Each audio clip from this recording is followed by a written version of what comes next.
Sharing cultures, here we are again to talk about Fall River. Today we have the Silva family here to help us know a little bit more about this city in Massachusetts. So Marlene, you were going to explain us some details about the city of Fall River. Yes. Fall River is a very big city with 150,000 inhabitants. Yes. We have a big city hall where are the office of the mayor and the city councils. Okay. Some years ago they built the city hall over the highway, and then the roof of the city hall fell, and it made lots of how can I say, accidents, exactly, accidents and car accidents, and it was, but they fixed that problem. It was very fast to avoid more accidents, but I think that it will happen again. Okay. Next we are going to talk about education in Fall River with the student Catarina Silva. And now the topic is education in Fall River, and here I am with Catarina Silva. She's a high school student in Fall River's high school, and I want to ask you, Catarina, how is it to be a student in Fall River? So in Fall River we have one college, one high school, and one middle school, and we have lots of schools for little children. Okay. So when students finish the college in Fall River and want to learn more, they go to a big college in Dartmouth. Dartmouth, yes. Dartmouth. Okay. The University of Massachusetts. Yes. Or the college in Boston. In Boston. The students that want to become lawyers do not need to go anymore to Boston. Okay. The University of Massachusetts already have a law degree. Okay, thank you, Catarina. Thank you. The next topic is employment in Fall River. I have here Marlene, who works in this textile city, isn't it? Yes. Fall River was known as the textile city. There were lots of looms in this city, and the majority of the shops here are now closed.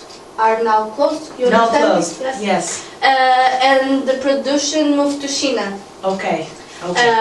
In those shops, there were many Portuguese bosses and big bosses. Bosses? Portuguese bosses. Okay, bosses. Yes. And some of them are not working anymore, and they make the retire. Retirement. They retired from work. Yes. A few are living with the money from the retire, and one of those ex-bosses is now working for an international company that sells donuts. Donuts. Okay. Yes, it's a good cake. Yes. Some of those bosses and big bosses were very bad for the workers. The workers. Yes. They were always trying to find a way to make them retire earlier, to punish them. Yes. And to provisions and suspenders. Okay. Yes. And some of those bosses and big bosses gave fire to their workers because they didn't like them. Okay. Next we are going to talk about John King with Judith.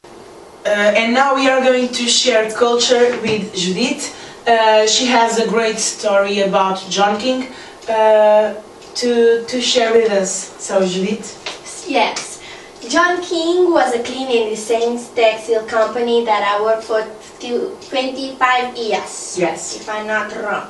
Okay. But 24, 25. No, maybe 26. Okay, yes. 25 years. No, in I the think textile. 25, Okay. yes.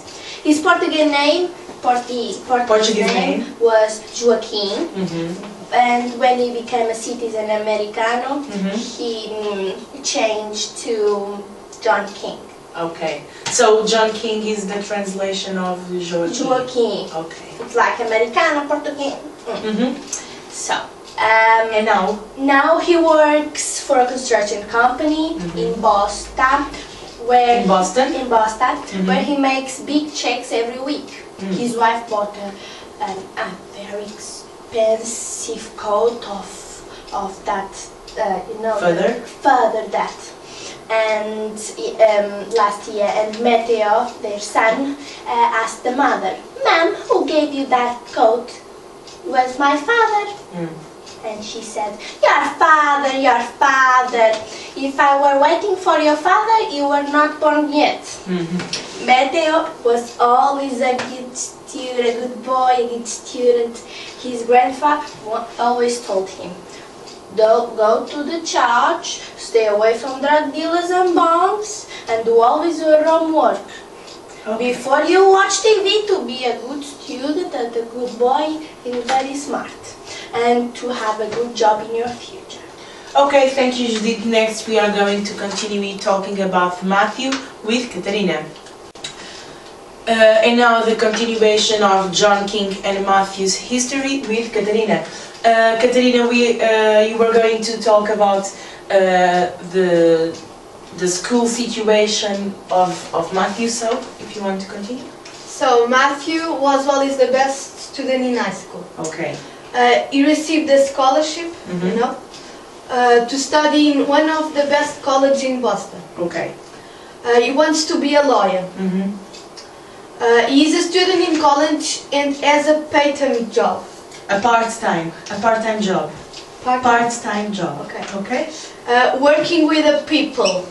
Working with old people? No, yeah. With old people, yes. Okay.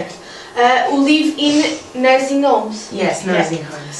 Matthew went to the same law circle. With like a law school, a law college. Law college, yeah.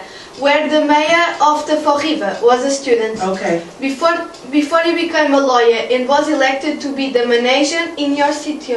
So Matthew studied in the same college that the mayor of the Fall River studied, and before he became a lawyer, he was elected to be the manager of the city hall, right? Yes. Okay, that's a really great story, and it's funny how it is an example for all the kids that study in Fall River. Thank you, Katarina. It's true. And next, Judith is going to teach us some Portuguese traditions that the mayor of Fall River followed. So, see you in a couple of minutes. Bye.